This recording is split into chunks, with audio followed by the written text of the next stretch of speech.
So, ayan. Kita ay magaluto ng chicken curry. Ayan ang aking mga sahog. Meron diyang luyang dilaw. Luyang dilaw as in luyang dilaw talaga na yung laman.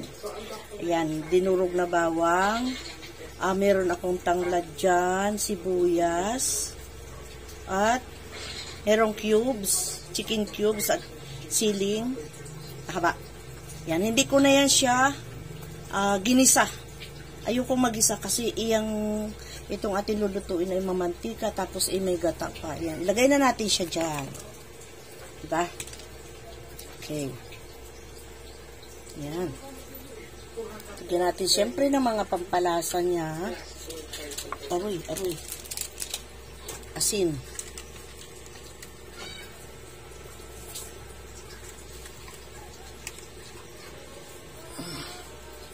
Ayan.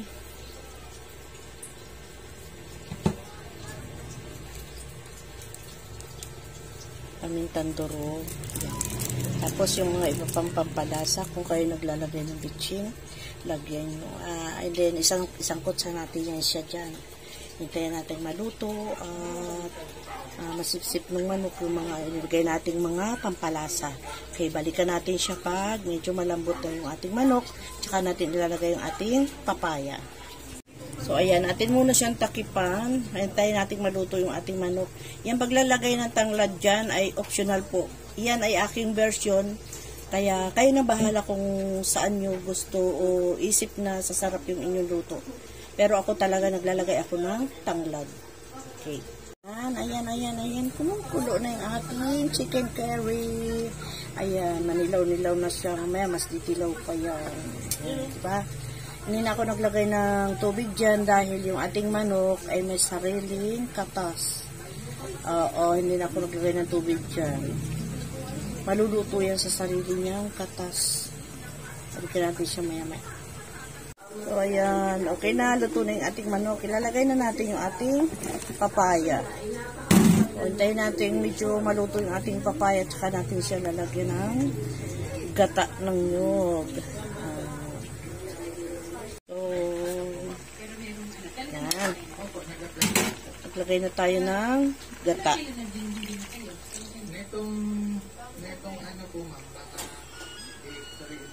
medyo ano po kasi Tamang-tama lang yung dami ng ating Hindi naman natin kailangang lagyan masyado ng sabaw yan. Okay. Ayan. Yummy. Adobo. Sa gata. Sarap. Ayan.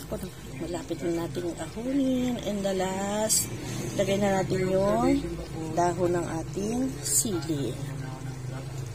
Diba? Ang sarap. Sarap.